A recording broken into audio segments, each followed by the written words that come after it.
की आमच्या शेतामध्ये हा उडीद पेरलेला आहे. ह्याला फक्त पेरता वेळेस एक बीज प्रक्रिया केली आणि बीज प्रक्रिया केल्याच्या नंतर फक्त एकच फवारणी केलेली आहे. आणि साईडला जो दिसतोय तो आमच्याकडे ऊस आहे.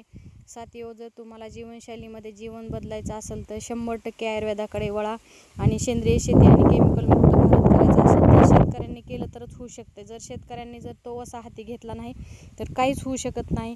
तर एक वेळेस आमच्या शिवकृपा हर्बल एजन्सी या ठिकाणी 100% भेट द्या. जे आपले बूस्टर ॲक्टिवेटर आणि जे शेतीचे प्रोडक्शन आहे ते 100% एक वेळेस वापरण्याचा प्रयत्न करा. सध्याच्या काळामध्ये अन्न, पाणी, हवा आणि तापमान हे खूप बदल झालेला आहे ह्याच्यामध्ये. आणि त्याच्यामध्ये जमिनीचा कर्ब पण कमी झालेला आहे. जर आमचं जर प्रोडक्शन तुम्ही घेतलं तर त्याच्यामध्ये जमिनीचा कर्ब वाढवण्याचं काम करते. आमचे प्रोडक्शन रोगप्रतिकार क्षमता वाढवण्याचं काम करते.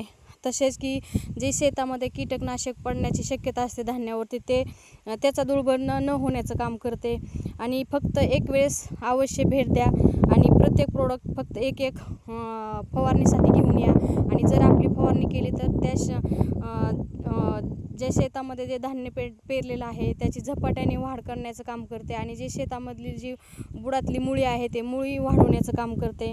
आणि प्रत्येक ठिकाणी जे तुम्ही केमिकल यूज करताय ते फक्त सेंद्रिय वापरून बघा, तुम्हाला 100% रिझल्ट भेटणार. आणि वापरायला जर एकदा चालू केलं तुम्ही तर तुम्ही नंतर शांत बसणार नाही, ही आमची अपेक्षा आहे. आम्ही कंटिन्यू वारंवार जे काम करतोय, जे झगडतोय ते फक्त लोकांना केमिकल मुक्त करण्यासाठी झगडत आहे. तर एक वेळेस अवश्य भेट द्या. थँक्यू. Good night.